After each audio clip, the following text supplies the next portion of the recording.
Bonjour à toutes et à tous et bienvenue dans Fleurs d'avocat, le podcast où je vais à la rencontre des avocats bien dans leur robe. Pour ce 5e épisode, je vous propose la première interview d'un avocat reconverti qui en l'occurrence sera une femme. Quand j'ai moi-même raccroché la robe pour en plus ne pas poursuivre dans le droit, très souvent les confrères et consoeurs à qui j'en parlais me faisaient part du fait qu'ils ne voyaient pas ce qu'ils pouvaient bien faire d'autre qu'avocat ou juriste.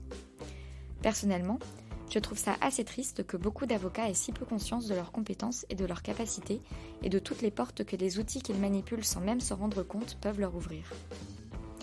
Un avocat ne sait pas juste analyser ou rédiger un contrat ou des conclusions, faire une recherche juridique ou encore plaider.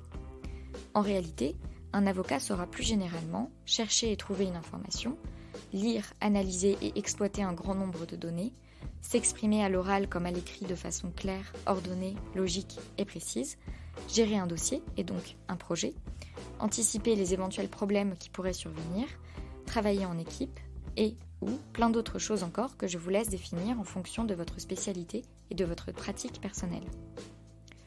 Pas plus tard que samedi dernier, je relisais rapidement et surtout sans engager ma responsabilité la promesse d'achat d'un appartement de mes amis Anne-Charlotte et Rémi. Un article du contrat renvoyait à un autre article que je suis du coup allée lire. Ils ont ri en disant que typiquement, ils n'auraient très probablement pas eu ce réflexe. Anne-Charlotte et Rémi ont beaucoup de talent et la création d'un site internet en fait partie, comme vous pourrez le constater en allant sur www.fleursdavocat.fr. C'est grâce à eux que ce site est franchement canon car croyez-moi, je ne vaux pas une cacahuète en utilisation de WordPress. Par contre, oui, les études puis la pratique du droit m'ont appris à vérifier et à prendre en compte l'ensemble des informations auxquelles je suis renvoyée et l'ordre dans lequel procéder à cette analyse. Et cette compétence, je la mets en pratique en lisant un contrat, mais aussi par exemple dans mes nouveaux projets qui n'ont rien à voir avec le droit. Alors, quand j'ai imaginé ce podcast, j'ai assez vite eu envie d'inclure des témoignages d'avocats ayant raccroché la robe pour montrer que c'est possible et donc élargir les horizons de toutes celles et ceux qui pensent être cantonnés au droit. Jessica Troisfontaine était avocate au barreau de Paris, spécialisée en M&A, soit en fusion et acquisition. Après 1 an et 9 mois de collaboration au sein d'un grand cabinet d'affaires américain, elle a décidé de tout plaquer et de créer sa marque de vêtements, Septem. D'avocate d'affaires, Jessica est donc devenue créatrice de mode. Septem, c'est l'histoire de la reprise de pouvoir de Jessica sur sa vie.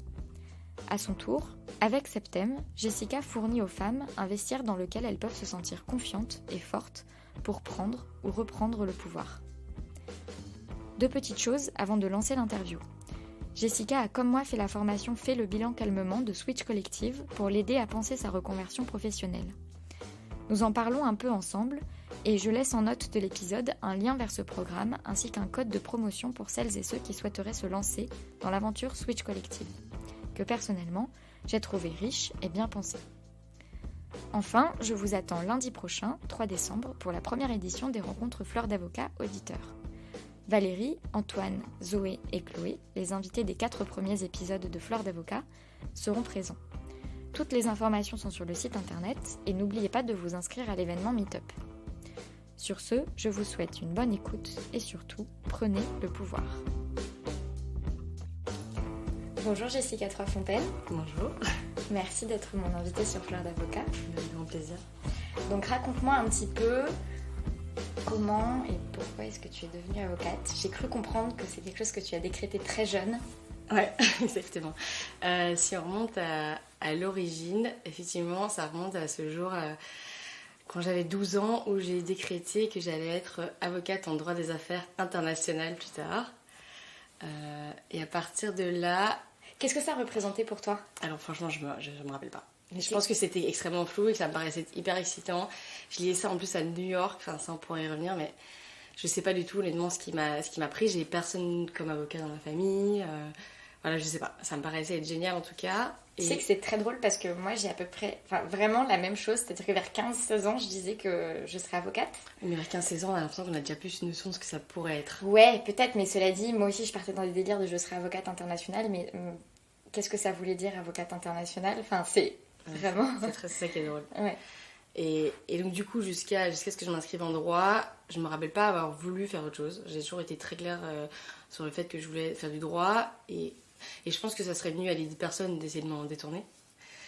Enfin, j'aurais peut-être dû commencer par là. Moi, je suis belge, donc j'ai grandi en Belgique. Donc à 17 ans, je me suis inscrite à la fac en Belgique. Et là, très très rapidement, ça a été un peu la désillusion. J'ai détesté la manière dont les cours étaient dispensés. Je trouvais ça hyper aride dès la première année. Alors je sais pas si c'est exactement pareil en France, mais en Belgique, en première année, on n'a quasiment pas de droit en fait. On a, je crois qu'il y a 3 cours de droit, dont un cours de droit romain, un cours d'histoire du droit, ce qui est quand même pas ce qu'il y a de plus... Enfin, dans les matières dans lesquelles le droit se matérialise le plus concrètement pour la première année. Et donc c'est noyé dans ces espèces de tas de cours de socio, psycho, philo. Et voilà, enfin, moi j'ai trouvé ça hyper anxiogène la première année. Je n'aimais pas du tout. Vraiment, j'étais ultra déçue. Et en plus, en fait, il y a ce système ultra barbare en Belgique. Et ce qu'il y a, c'est que pendant l'année, on ne travaille pas tellement que ça pendant le droit. Il n'y a pas autant de TD qu'en France.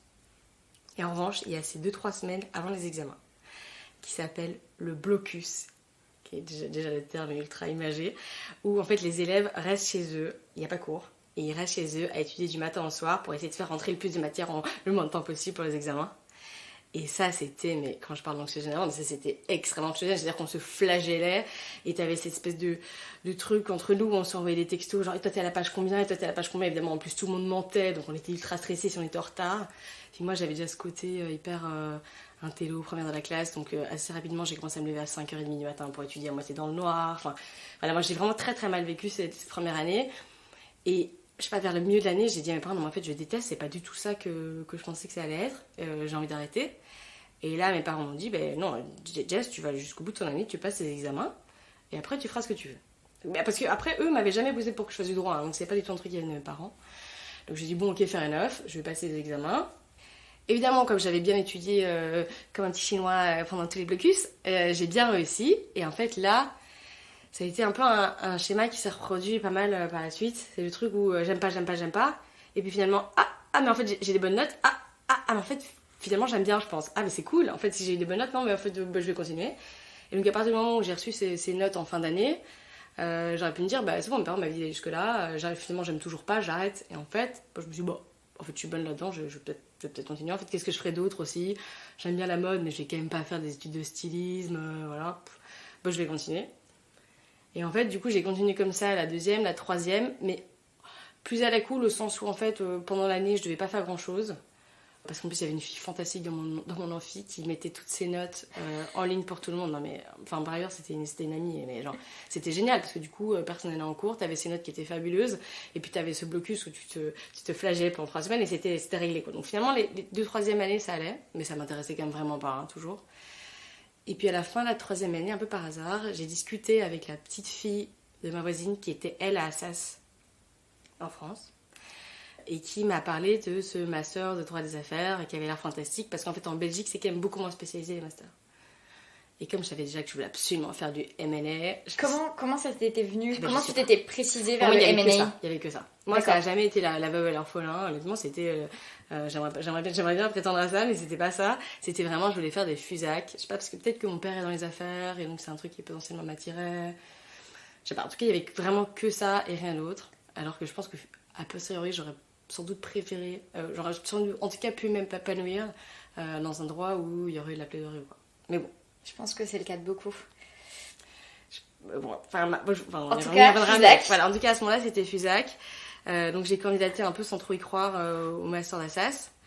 Parce qu'en fait, moi, ce que j'avais repéré, c'était le master 2 à Assas de droit des affaires avec un double diplôme MBA Management. Et donc en fait, je suis arrivée en M1 à Assas, j'ai été prise. Donc j'ai été prise, je me suis dit, trop bien, j'y croyais pas trop, mais j'ai déménagé comme ça. Et j'avais pas du tout compris en fait que les master 2 en France, c'est sur dossier. Parce qu'en Belgique, c'est pas du tout comme ça. Et donc, le Master 2 que je voulais, il y avait 700 dossiers pour 25 élus. Donc, moi, je suis arrivée, je ne comprenais pas du tout ce qui se passait. Et en plus, c'est la grosse pression, les Master 1. Ah oui, non. Master 1, droit des affaires à SAS, c'est ambiance les dents de la mer, quoi. Je m'attendais pas du tout à ça. C'était extrêmement violent. Franchement, c'était très violent quand je suis arrivée, j'avais pas d'amis. Bienvenue à Paris. C'est ça, bienvenue à SAS, en droit des affaires. Les gens étaient pas du tout là pour se faire des amis. Et donc, franchement, ça a été très dur. Mais du coup, comme j'avais pas trop d'amis, j'ai beaucoup travaillé. J'avais pas grand chose d'autre à faire. Et donc, du coup, j'ai fini l'année en étant majeure de promo. Mais tout ça a toujours été quand même encore vraiment dans la douleur. Hein. Vraiment, j'aimais pas, c'était dur. C'était vraiment dans la souffrance que ça s'est passé. Et franchement, enfin, en gros, sur les 5 années de droit, j'ai aucun souvenir de plaisir lié au droit, en dehors de ces moments où je recevais les bulletins de notes et j'avais des super notes. C'est horrible à dire, mais c'est vraiment ça. Franchement, il n'y a aucun moment où genre ça m'a plu, quoi. Ok, intellectuellement, en fait, ça me plaisait les premières fois où je lisais les cours chez moi. Parce que c'est intéressant de vivre comme ça, intellectuellement. Mais sinon, voilà, ça me plaisait pas. Et puis en fait, je trouve qu'il y a toujours ce truc où on te dit, non mais attends, de toute façon, là, c'est les études, c'est normal que t'aimes pas. Après, tu vas voir, ça n'a rien à voir quand tu commences à travailler. Ce qui, par ailleurs, est vrai. Hein. En fait, c'est effectivement pas la même chose, mais pour moi, c'est pas devenu mieux. Ouais. Après mon Master 2, j'ai passé le CRFPA. Donc du coup, là, ça a amené en décembre. Et j'avais candidaté pour faire un LLM après. Parce que j'avais ce rêve de New York depuis toute petite. Je voulais être avocate là-bas, etc. Donc j'ai été prise à NYU. Donc l'université de New York. Ouais. C'est ça, la New York University. Et donc du coup, ça commençait en septembre de l'année d'après. Donc j'avais 6 mois entre la fin du CRFPA et le début du LLM. Et là, j'ai fait un stage dans un cabinet chez Clifford Chance. Je sais pas si ouais, j'ai fait un stage chez eux en contentieux. Ah ben voilà. Mais en fait, j'avais déjà fait avant ça un stage de 2 mois chez Gilles en premier stage. Et comment ça s'était passé chez Gilles, par exemple? Alors ça, j'avais pas du tout aimé. T'avais pas du tout aimé? C'était 2 mois pendant les grandes vacances. Je sortais du M1, je savais rien faire, mais je sais pas, j'avais pas du tout aimé l'ambiance. Enfin, c'était en tout cas une première expérience que j'avais pas du tout appréciée. L'ambiance était comment? C'était pas la grosse ambiance. Ouais. Non, écoute, c'était très sérieux. Après, je pense, en fait, ce qu'il y a, c'est que je trouvais que les gens avaient pas l'air très épanouis et ce qu'on me donnait à faire, mais que c'était pas à outre mesure. Mais après, tu te dis que c'est ton premier stage et que c'est normal de faire des choses pas intéressantes, mais voilà, c'est pas un truc qui avait en tout cas titillé ma curiosité pour le futur. Tu t'étais pas dit après ce stage, ah, tiens, j'aimerais bien continuer. Enfin, ça me plaît. En tout cas, je m'étais dit que j'aurais pas voulu retourner dans ce cabinet-là. Après, pendant mon Master 2, j'avais fait 9 mois d'alternance chez Pernod Ricard. Ça avait été génial. Vraiment une super expérience. L'équipe a été trop sympa. Ce que je faisais, c'était super chouette. Donc ça, je me suis dit... Tu faisais quoi pour eux? C'était la direction juridique, donc tu faisais plein de trucs, mais en l'occurrence, on avait préparé l'AG, et puis les problématiques qui se posaient au quotidien étaient chouettes, et surtout, l'équipe était tellement sympa, et l'ambiance dans la boîte était tellement agréable que ton quotidien était très différent, quoi. Donc ça, je me suis dit, bon, pire, je pourrais toujours retourner là-bas. Et donc après, j'ai fait 6 mois donc, chez Clifford après mon CRFPA, et ça j'ai bien aimé. J'aimais bien l'équipe. Là, tout d'un coup, t'apprends plein de choses quand même. Et donc, ce qui fait à quoi c'était lié ça? Que tout d'un coup, t'apprenais des choses? Mais je pense qu'ils m'ont responsabilisé assez rapidement. Et qu'en fait, tout ce qu'on donne à faire au début, comme t'apprends plein de choses, il y a quand même un côté intéressant. Enfin, en fait, ce qu'il y a, c'est pour ça que je trouve que les premiers mois sont toujours un peu comment dire, enfin, tu peux pas très bien t'imaginer ce que ça va être, parce que comme au début t'apprends plein de choses, tu peux pas te dire que tu détestes directement, quoi. Et puis je pense qu'ils m'aimaient bien, enfin en tout cas ils aimaient bien mon travail, je me sentais valorisée, ils m'ont assez rapidement fait une proposition pour que je reste, etc. Donc en fait, je sais pas, t'avais une espèce d'engouement c'était assez agréable. Donc à ce moment-là, je me suis vraiment dit, je pars en LLM, j'ai failli ne pas partir en LLM pour rester. Donc finalement, je me dis, je pars en LLM, je reviendrai après. Donc cette expérience-là, j'avais assez bien aimé. Donc je me suis dit, bon, allez, c'est quand même sympa. Et puis il y a quand même ce truc des premiers closings auxquels tu participes, c'est quand même un peu excitant. Tu sais, à l'époque, tu regardes la série tous en même temps, tu te projettes à mort, quoi, tu vois. Tu romances. Même limite quand tu dois revenir le week-end ou que tu travailles une fois la nuit, t'as l'impression que yes, ça y est, quoi. Là, t'es vraiment l'avocate dans des affaires, c'est normal que t'en chies et t'es content d'en chier, limite. C'est assez étonnant. Mais je pense qu'il y a beaucoup de maso chez les avocats en droit des affaires. Puis c'est vrai que ça projette tellement cette image, c'est-à-dire que t'es pas une avocate accomplie et réussie si t'as pas cette vie-là où tu travailles le soir, le week-end et... Ah oui, depuis t'es content de le dire. Hein. Voilà. Oh là là, j'ai encore passé le week-end au cabinet, oh là là, j'ai fini à 3h du matin. Ouais, il y en a plein au début qui sont très contents. Et c'est vrai qu'il y a un petit côté, même si tu le dis pas au début, en vrai, t'es un peu content. Ouais, parce que t'as l'impression de rentrer dans cet objectif, en fait, et puis dans ce costume. Et puis on nous a tellement vendu ça, comme là, que t'en chies quand tu fais du droit des affaires, etc., que si quand t'arrives, tu finis tous les jours à 18h, donc tu te dis, attends, il y a un problème, là, limite, c'est pas pour ça que j'ai signé, c'est pour ça que je suis payée, enfin. Non, mais c'est ridicule, mais c'est comme ça. Enfin, moi, c'est comme ça que je l'ai vécu. Et donc ça, c'est 6 mois, j'aimais bien. Je suis partie en LM, ça a été une année fantastique. Et en plus, en fait, tu commences en août.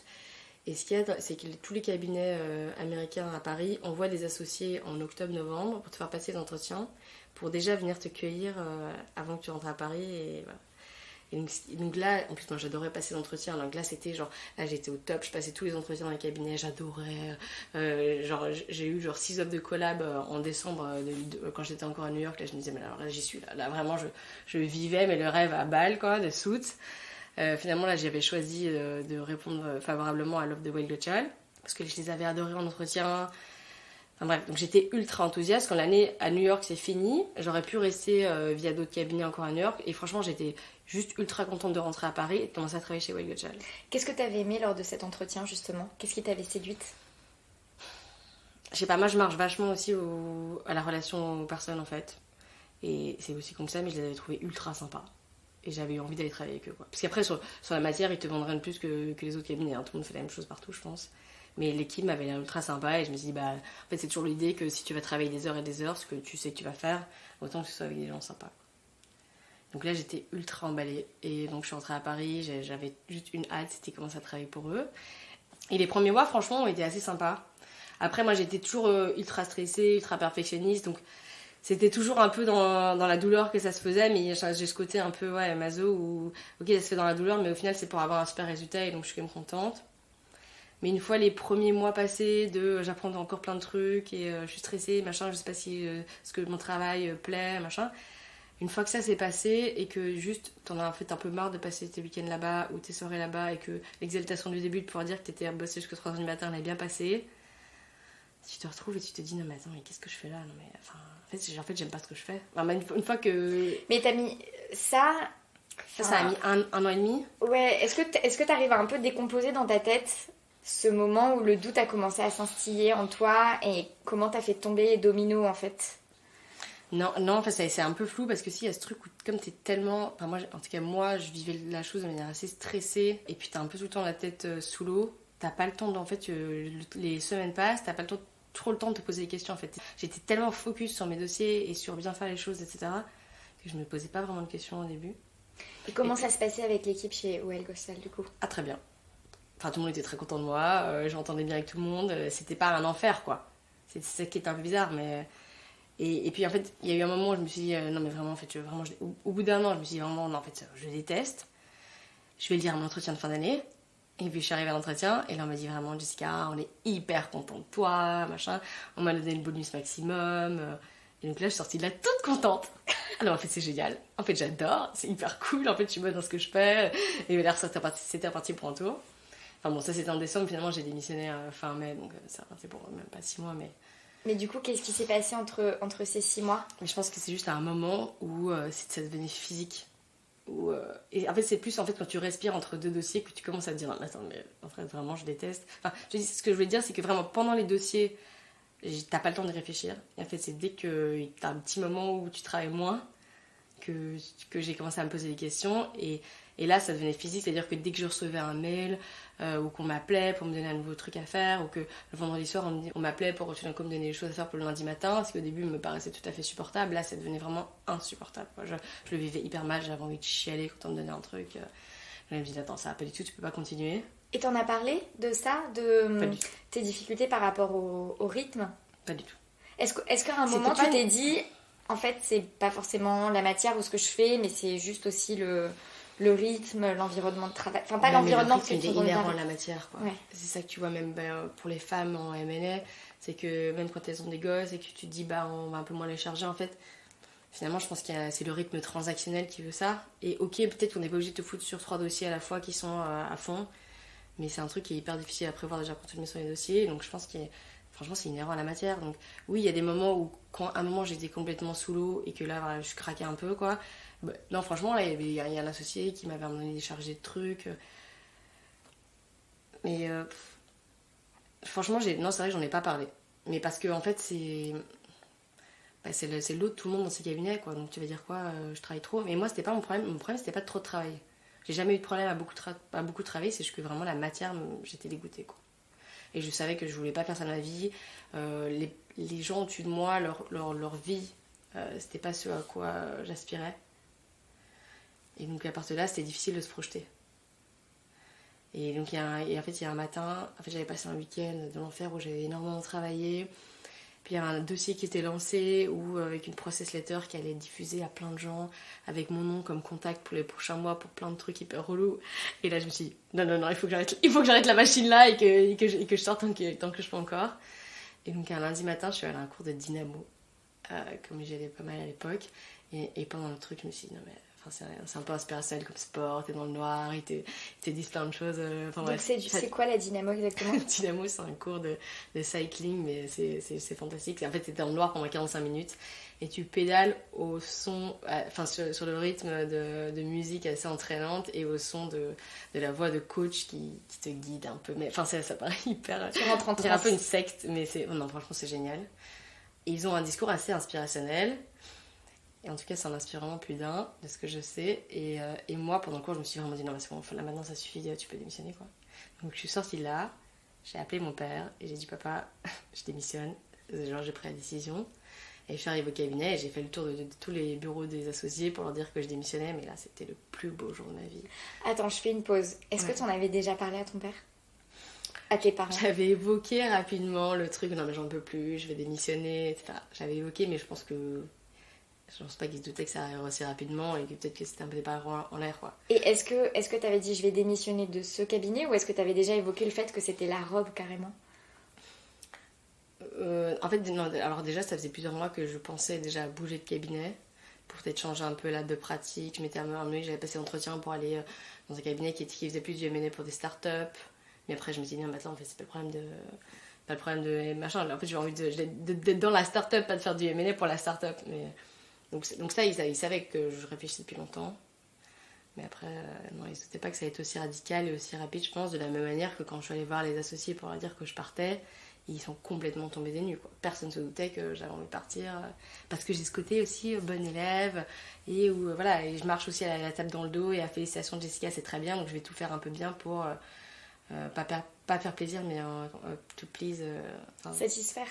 Ouais, donc ça a été un peu une surprise générale. Mais c'était fantastique comme j'ai démissionné. Et donc en fait, c'est à partir de là. Non, en fait, en réalité, je m'étais quand même dit que je devais réfléchir avant de démissionner à ce que j'allais faire.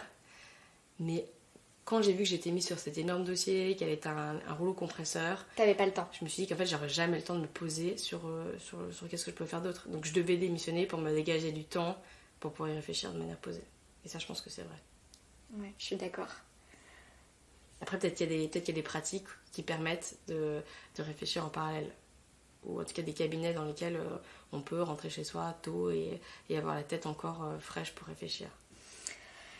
Je sais pas, écoute, enfin moi, par exemple, j'étais pas du tout sous l'eau quand j'ai démissionné, quand j'ai choisi de raccrocher. Mais je trouve que quand bien même, t'as encore un pied là où t'es avec, tu vois, cet environnement et quand même des choses qui viennent et qu'il faut... Et donc c'est dur de prendre vraiment ce recul en fait tant que t'es pas vraiment parti. Il y a un truc un peu qui change tout quand tu coupes avec cet environnement et donc ouais, je trouve ça difficile en fait de réfléchir en même temps que tu continues à avoir un pied dedans. Il y a des personnes qui n'ont pas le choix de faire ça, ne serait-ce que financièrement parlant, mais c'est vrai que... Ouais, surtout il n'y a pas le chômage quand t'es avocate. Exactement. Donc ouais. Et du coup, après ça, comment ça s'est passé? Donc ils ont quand même bien reçu, enfin je veux dire, ils n'ont pas compris, mais... Ouais, en fait, je pense que déjà la plupart après ça vraiment comme un gros caprice. Mais ça, je pense aussi c'est un truc générationnel où l'ancienne génération, si t'avais un beau job, bien payé, qu'en plus t'es plutôt bonne dans ce que tu fais, non mais pour qui tu te prends pour vouloir être heureuse, limite chercher le bonheur et tu vois, et plaquer toute cette belle sécurité, pourquoi finalement tu sais même pas ce que tu vas faire, petite princesse, quoi. Donc je sais que ça a été reçu un peu comme ça, je pense. Ils te l'ont dit? Ils t'ont formulé quelque chose comme ça? Il y a un des associés qui l'a formulé plus ou moins clairement, et en tout cas qui l'a formulé après dans le dos, mais après, je comprends, c'est une autre génération. Ce qu'il y a, c'est qu'aujourd'hui, on a je pense qu'on a des standards de réussite sociale et professionnelle qui sont plus du tout les mêmes. Et limite, aujourd'hui, pour moi, auprès des gens de ma génération, c'est beaucoup plus valorisé ce que je fais, le fait de lancer ma boîte, etc., même si je gagne pas un euro encore, je me paye pas, etc., que ce que je faisais avant. Mais je pense que c'était très différent à l'époque, quoi. Et donc cette espèce de toute cette quête de sens des jeunes aujourd'hui, pour eux, ça passe, je pense, souvent pour un caprice. Et ton préavis alors? Donc il a duré 3 mois. Franchement, j'ai quand même encore pas mal bossé au début. Les premiers mois, ils m'ont pas laissé tout à fait tranquille. Et c'était fair enough, quoi, aussi. Ils te payent pendant 3 mois, c'est pas pour se donner des vacances. Mais juste on m'a payé des vacances pendant toi. Mais moi, il me restait des vacances à prendre. Donc ce qui s'est passé, c'est qu'en fait, j'ai pris toutes mes vacances qui me restaient à la fin. J'avais 3 semaines, genre. Et je devais, à la base, partir en vacances, j'ai annulé mes vacances. Et je suis restée ici à Paris et j'ai commencé à bosser à fond sur mon projet. Et donc, la naissance de ton projet, parlons-en. Ouais. Alors avant ça, toi, émotionnellement, t'étais comment à cette période-là? C'était très cool et en même temps compliqué. C'est très cool parce que t'es quand même déchargé d'un truc qui te pèse depuis des mois et que tu traînes et qui te rend quand même assez malheureux. Et donc c'est la voie de tous les possibles qui s'ouvre. Après, tu t'es dit, bon, maintenant, quitte à tout plaquer, qu'est-ce que je vais faire? Après, assez rapidement, je me suis rendu compte que le seul truc que je voulais... Non, en fait, il y avait 2 choses qui me passionnent dans la vie, c'est la mode et la bouffe. J'adore manger. Et donc j'ai un peu hésité quand même entre les deux, mais voilà, assez rapidement, je me suis quand même dit, non, je vais quand même faire un truc dans la mode. Je peux continuer à beaucoup manger à côté. Et là, en revanche, les mois après, en dehors du fait de me dire, je vais faire ma marque de mode, ça, c'était pas très dur. C'est après tout ce qui va ensuite, dans le sens où... Enfin, l'assumer socialement. Ça a été compliqué pour moi. Parce que j'étais hyper bien dans mon rôle d'avocate en droit des affaires, tout ce truc un peu intello, cette image... Enfin, voilà, j'étais hyper confortable là-dedans.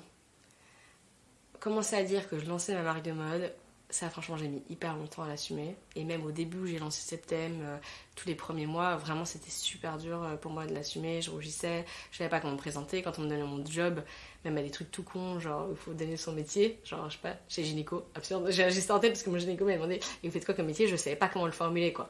Et du coup, j'avais encore menti, je me disais, ah bah, je suis avocate. Alors que c'était plus avocate depuis 3 mois, genre. Et je me voyais pas dire, je suis créatrice, ou je sais pas, genre, j'ai monté ma marque dans la mode. Enfin, c'est des trucs où ça paraît très bête, mais là-dessus, j'ai dû faire un vrai travail. T'as fait Switch Collective. Ouais. Donc, Switch Collective, c'est une petite formation en 6 semaines qui vise à accompagner les gens dans une recherche par rapport à leur vie professionnelle et donc qui peut conduire justement à des changements de vie. Switch, à quel moment est-ce que ça s'est inséré? Est-ce que tu avais déjà l'idée de monter ta marque de mode quand tu as commencé? Ouais, je savais déjà c'est ce que je voulais faire. Mais voilà, j'avais énormément de mal à l'assumer. C'est-à-dire qu'au début, tu es censé un peu dire où t'en es. Le temps que ça sorte de ma bouche, c'était très compliqué. Et ça, pour le coup, Switch, ça m'a bien aidé parce que ils te disent, bah voilà, ce que tu vas faire, tu vas te nourrir de plein de choses pour te créer de la légitimité et être confortable avec le fait que bah, maintenant c'est ton job, quoi, ou ça va être ton job. Et moi, à côté, j'ai commencé à commander 25 bouquins sur Amazon, sur tous les aspects, tu vois, ça va être à la fois marketing, comment construire une collection, enfin, tous les sujets possibles et imaginables. J'ai regardé plein de TED, j'ai écouté plein de podcasts dans la mode, ou tu fais des podcasts sur l'entrepreneuriat. Ça m'a énormément aidé et encore aujourd'hui, j'adore ça. Parce que je trouve que t'as pas toujours le temps de te poser avec ton bouquin pour lire, mais en revanche, dans les podcasts, tu vas à un rendez-vous, tu mets ça à mes oreilles, enfin vraiment j'adore. C'est pour ça que je suis contente de participer à ce podcast aujourd'hui. Tu prêches une convaincue. Et voilà, donc c'est ça qui m'a vachement aidé chez Switch, me créer cette légitimité qui me manquait pour pouvoir m'affirmer comme fondatrice d'une marque, ou tu vois, j'ai encore du mal à dire créatrice de la marque. Alors, ça me que des mots. Ouais, donc ça, c'était le premier point chez Switch. Et après, ce qui est vachement bien, c'est qu'il faut réfléchir sur un truc qui s'appelle le pourquoi. Ton pourquoi. Ce qui est hyper difficile. Pour moi, ça a été... Je l'ai vraiment sorti dans la douleur, ce pourquoi. Mais c'est toujours un peu comme ça. Ouais. C'est le meilleur qui sort de la douleur. Non, mais je suis d'accord. C'était quoi ton pourquoi? Mon pourquoi, c'était... Donc, le pourquoi, c'est ce à quoi tu veux contribuer au-delà de, tu vois, ta réussite personnelle, ton épanouissement personnel. En gros, ce qui est supérieur à ça, voilà. Et moi, c'était... l'empowerment des autres. Comme moi, mon switch de carrière à moi, c'était moi-même ma prise de pouvoir entre guillemets sur ma vie, bah, c'était ça avec les autres. Et en fait, du coup, ça a vraiment ça a façonné tout Septem. Parce qu'aujourd'hui, tout l'ADN de la marque, c'est des vêtements pour donner le pouvoir aux femmes. Enfin, c'est ça, donner la force aux femmes de prendre le pouvoir sur leur vie. Et ça, tu vois, ça rejoint le fait que j'étais hyper gênée d'avoir une marque de mode, ce truc un peu superficiel, enfin, qui me semblait superficiel, etc. Et ça m'a permis de sortir de ce truc superficiel et dire attends, moi je fais pas que des vêtements, je suis pas juste une marque de mode, moi je suis cette marque de mode qui va avoir ce but plus profond d'aider les femmes, quoi, dans ce sens-là. En fait, ça a été ton exercice à la Simon Sinek. Du why. Ouais, du c'est why. ça. Et moi, mon pourquoi, c'était remettre l'humain au cœur du management. Grand chantier dans les cabinets d'avocats. Exactement. Mais je te rejoins sur l'accouchement dans la douleur, où tu sais, tu dois le rétrécir. En plus, ça doit être court et très dense. Mais c'était Et horrible. donc, vraiment, je me souviens où mon binôme, parce qu'on travaille en binôme chez Switch Collective, il me challengeait sur les mots et sur les points.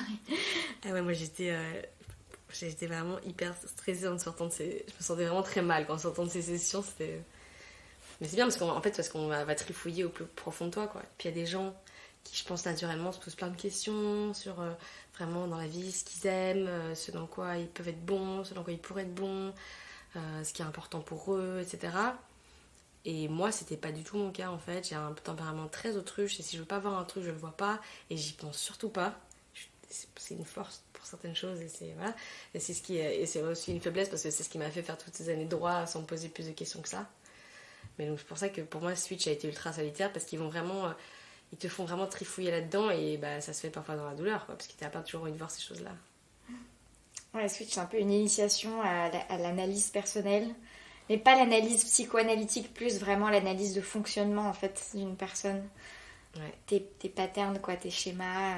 Ça, tout est touché. Ouais, oui, il y a un peu un petit côté psy quand même, parce que tu vois, tu réfléchis à pourquoi tous tes schémas de pensée, pourquoi est-ce que t'es arrivé, comment t'es arrivé là, et au final, qu'est-ce que t'aurais pu faire d'autre, et comment ça se fait que tu l'as pas fait, et pourquoi. Et tes peurs. C'est ça, analyser tes peurs les plus profondes, et comment les adresser.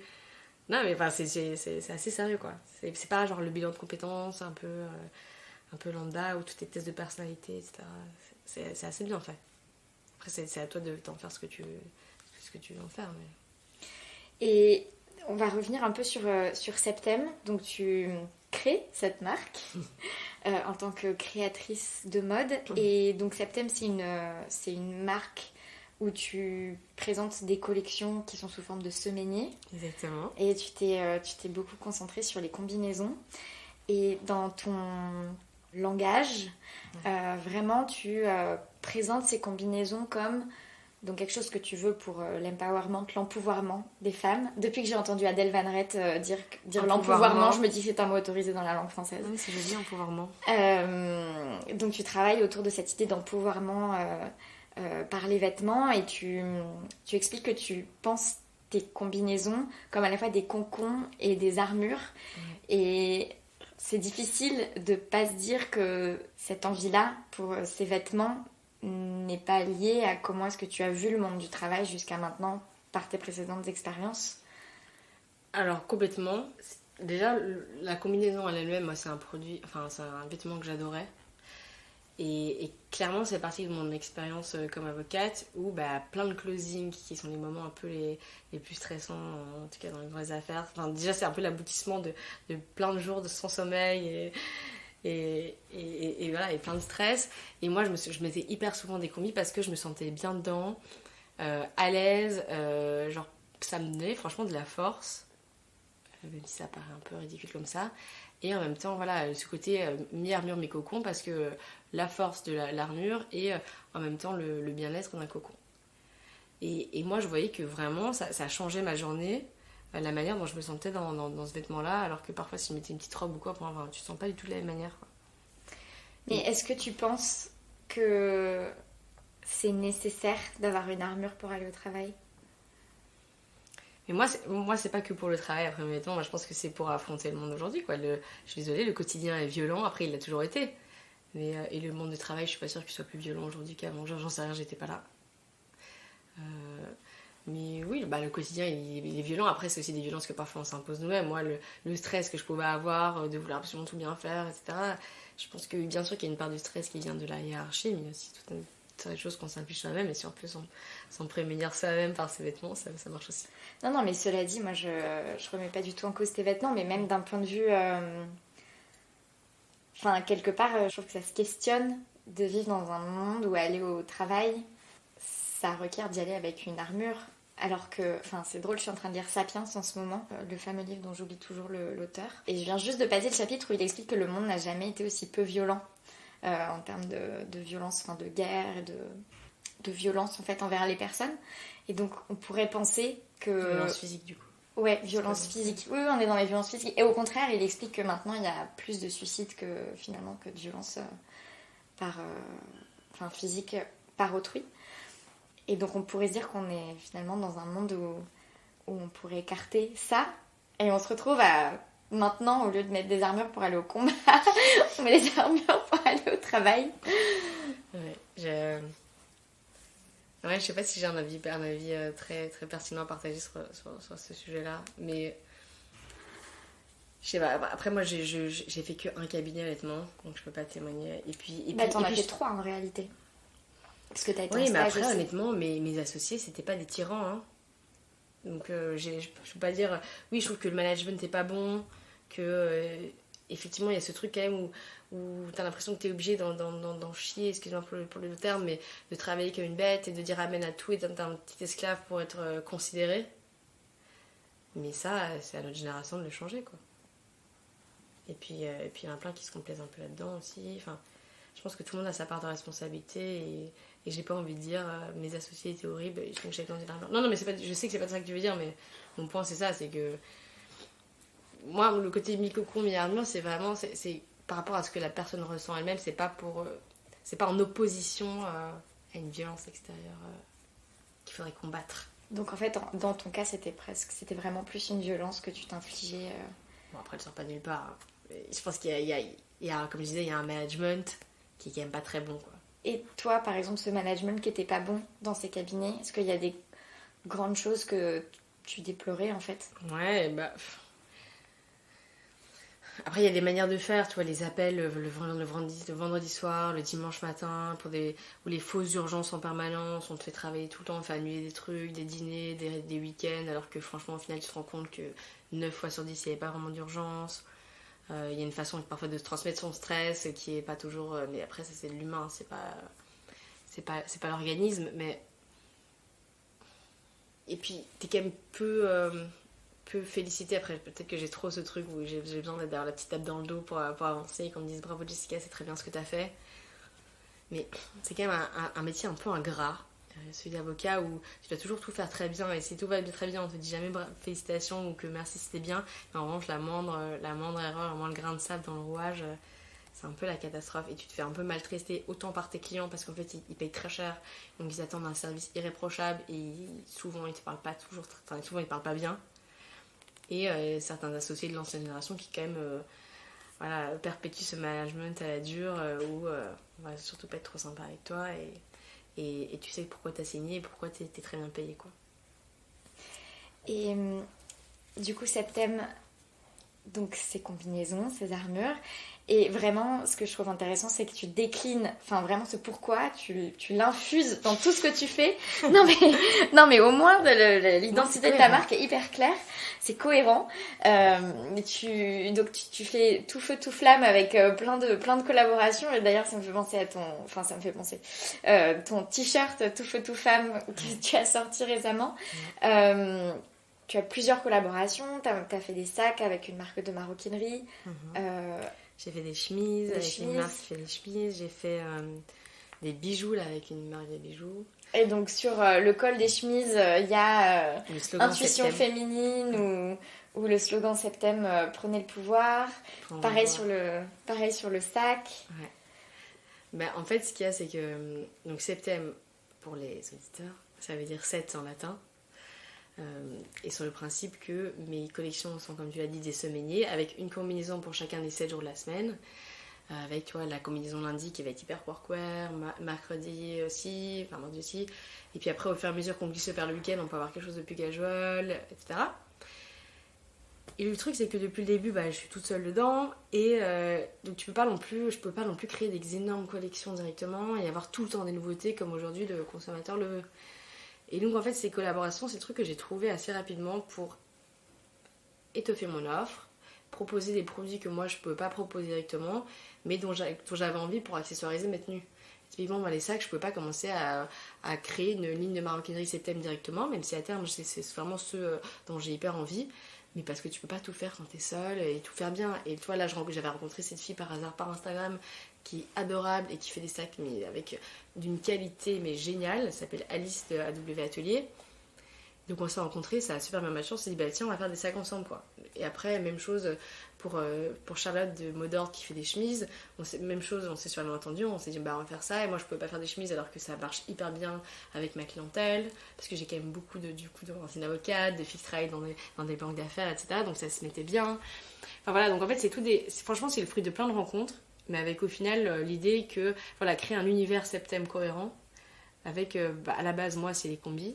Et puis que tu sors pas qu'en combi, il faut aussi à un moment donné mettre des bijoux, des sacs, potentiellement des chaussures, enfin tu vois. En en parlant, enfin voilà, je pense en t'écoutant, moi si j'ai voulu inviter sur le podcast des anciens avocats qui se sont reconvertis, c'est parce que quand moi-même j'ai expliqué autour de moi que je me reconvertissais, et notamment dans les cabinets d'avocats, souvent le message c'était oh, mais qu'est-ce que tu vas faire? Et puis, moi je disais, ben écoute, franchement, je ne sais pas. C'était la même chose, moi. Et en fait, surtout, elle disait, enfin je dis elle, c'était souvent des filles, mais il y a aussi des avocats, mais en l'occurrence c'était surtout des femmes qui disaient, moi en même temps, je vois pas ce que je pourrais faire d'autre, je sais rien faire d'autre que du droit et qu'être avocate, donc à part juriste en entreprise. Et donc, si j'ai voulu inviter des reconvertis, et aussi des reconvertis qui sont pas partis en entreprise, faire du droit en entreprise, c'était pour montrer que les avocats peuvent faire plein de choses. Et donc raconte-nous un petit peu, toi, quels ont été finalement tes challenges dans cette reconversion? Comment ça s'est passé pour toi? Comment tu l'as vécu? Alors, c'est marrant parce que quand j'ai démissionné, là, et que j'étais dans le bureau des associés un par un, et ils me demandaient effectivement, mais alors où est-ce que tu vas déjà? Comme si c'était nécessairement dans un autre cabinet. Et j'ai dit, non, je pars, j'arrête le droit. Il me dit mais qu'est-ce que tu vas faire? Et je dis alors je ne sais pas ce que je vais faire, mais je sais ce que je ne veux plus faire et c'est ça.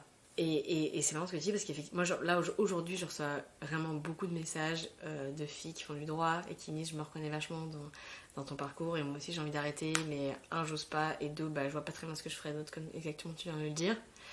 Mais c'est vrai que c'est perturbant parce que quand t'as l'impression que quand t'as fait du droit tu peux faire que ça, c'est pas comme quand t'as fait une école de commerce où peut-être que t'as l'impression d'être ouvert à plus de possibles. Alors qu'en réalité, aujourd'hui, déjà, t'as plein de nouveaux métiers. Et puis, franchement, toutes les compétences s'apprennent. Parce que finalement, ce que tu apprends à l'école, qui réellement fait ça... Même quand t'as appris le métier auquel tu te prédestinais, quand tu commences, tu dois quand même tout repartir de zéro. Donc, En fait, on est tellement... Enfin, surtout les avocats, je pense, le fait d'être entré dans une profession réglementée, je trouve que ça met vachement d'œillères. On en oublie, en fait, qu'il y a beaucoup de métiers qui sont accessibles sans avoir un diplôme particulier. Enfin, ça veut pas dire que les diplômes ou ces connaissances-là qu'on peut acquérir par diplôme sont pas nécessaires. Mais c'est vrai qu'on en oublie qu'il y a aussi beaucoup de choses qu'on apprend sur le tas en faisant ou à travers des connaissances qu'on peut acquérir autrement qu'en ayant fait une licence, un master 2 et une école spécifique avant de passer un concours validant, enfin un examen validant. Après, il y a quand même un autre frein qu'il faut quand même mentionner en droit, c'est le fait qu'on n'a pas le chômage. Et franchement, mes potes qui faisaient pas du droit et qui ont tout lâché pour potentiellement monter leur boîte, ils sont quand même vachement plus confortables dans l'exercice à partir du moment où ils savent qu'ils ont 2 ans de chômage par derrière pour les aider pendant qu'ils réfléchissent à leur boîte et qu'ils se forment pour leur boîte. Il y a quand même ce côté-là en droit où tu te dis, non, attends, après... Enfin, chez les avocats plus qu'en droit, parce qu'en droit, ouais, juriste en entreprise... Pardon, tout à fait. Ouais. Bah oui, et donc toi, résultat, cette transition, comment tu l'as vécue? Mais je pense qu'en fait, à la base, j'avais une bonne grosse dose de naïveté sur ce que ça allait être. Et je pense que c'est très bien comme ça. Il ne faut pas non plus tout savoir ce dans quoi on se lance. Et du coup, franchement, je sais pas, j'ai pris la chose bout par bout. Le mois d'août, là où je suis restée à Paris, j'ai commencé à chercher un atelier au Portugal. J'ai dessiné mes collections. J'ai commencé à chercher une modéliste parce que je me rendais bien compte que c'est quand même pas moi qui allais faire les patrons et les prototypes. Et je sais pas, tu marches étape par étape. Enfin, comme je te dis, j'avais quand même commencé par lire tous ces bouquins pour me rassurer. Mais après, je sais pas, ça déroule tout seul, quoi. Enfin, Toi, tu te rends compte des problèmes un par un qu'il faut faire. Ah oui, je dois faire un site, comment est-ce que je vais faire mon site? Et t'adresses les problèmes un par un. Non, mais ce que ça montre, c'est que ces problèmes, tu les as adressés tu les as vus un par un, et tu les as adressés un par un, et tu les as surmontés un par un. Enfin, en fait, la montagne paraît énorme, mais c'est juste que si tu prends la montagne étage par étage, finalement t'arrives au sommet, quoi. Et sachant qu'en plus, moi, je suis assez impressionnée par, franchement, la qualité de ta gestion, en tout cas ta gestion marketing. Je la trouve impressionnante pour quelqu'un qui vient pas du milieu, quoi. Parce que t'es toute seule. Enfin, je sais que tu as une stagiaire de temps en temps depuis qui vient t'aider. 3 semaines. Mais t'es quand même toute seule, t'as un Instagram hyper propre, le site internet, je sais pas, tout est nickel, on a l'impression que tu viens de là, tu as toujours fait ça. Non mais c'est vrai, je te le dis très sincèrement. Je pense qu'on est une génération aussi où on est quand même vraiment un peu biberonné à Instagram, tu vois quand même si c'est pas ton job et t'as clairement pas fait d'études de marketing, tu vois quand même comment est-ce que les marques font, comment ça fonctionne, et puis j'ai quand même été un peu voir tout ce qui se faisait. Pour le coup, le droit et même ces années dans ce cabinet hyper exigeant, ça m'a donné une rigueur, je pense que je n'aurais pas eu par ailleurs. Je suis sûre que j'aurais pas eu par ailleurs, même si j'étais assez perfectionniste depuis le départ. Et gérer ma boîte aujourd'hui comme je le fais toute seule, et là tu parles des aspects marketing, mais il y a plein d'autres aspects hyper complexes, etc., sur lesquels j'ai dû me former. Ah, mais ne serait-ce que la production de tes vêtements, Voilà, franchement, j'aurais jamais pu mener tout ça de front aussi sereinement si j'avais pas fait. J'en avais pas un peu bavé en cabinet d'avocat avant, je pense. Donc moi je regrette absolument pas tout mon parcours, à aucun moment. Et donc un petit message pour nos auditeurs qui nous écoutent et je sais pas, qui peut-être n'osent pas. J'ai ce truc que j'avais déjà dit dans la vidéo, parce que j'avais fait une petite vidéo pitch pour Switch. Les idées, tant qu'on les met pas en pratique, soit on les idéalise, soit on les regrette. Donc il faut y aller parce que sinon, voilà, si on reste toujours à ce stade de non mais alors si j'avais pu faire ça, je regrette tellement. Et à contrario, une fois que peut-être que ce truc dont tu avais toujours rêvé, une fois que tu commences un peu à te mettre dedans et à mettre les premières milestones, à régler les premières parts, tu te dis mais en fait, non, pas du tout ce que je voulais faire, quoi. Et il donne ces exemples dans Switch où le mec il se dit là, moi mon rêve c'est avoir une table d'hôte ou monter mon resto et tout. Ils leur disent les mecs, allez bosser pendant 2 semaines dans un resto en cuisine, et au bout de 2 semaines peut-être qu'en fait vous allez dire non mais en fait ça me fait chier enfin j'ai dit plein de gros mots dans ce podcast, ça m'embête très fortement d'aller de cuisiner toute la journée. En fait je pensais que c'était mon rêve, j'ai complètement idéalisé le truc, mais en fait pas du tout. Donc c'est pour ça que voilà, il faut se lancer, quoi. Et c'est pas grave de se tromper, surtout. C'est tellement pas grave de se tromper. Et puis surtout, vous pouvez. Jessica en est un exemple, elle vient du droit et maintenant elle est une créatrice de mode, on peut le dire. Félicitations Jessica et merci beaucoup en tout cas pour ton témoignage. Merci à toi, c'est un plaisir. Si vous avez aimé l'épisode, pensez à laisser un commentaire et des étoiles sur iTunes ou l'application podcast que vous utilisez, à me le dire en privé, à remercier Jessica et aussi à en parler autour de vous. Merci beaucoup pour votre écoute et à la semaine prochaine, j'espère même peut-être en personne.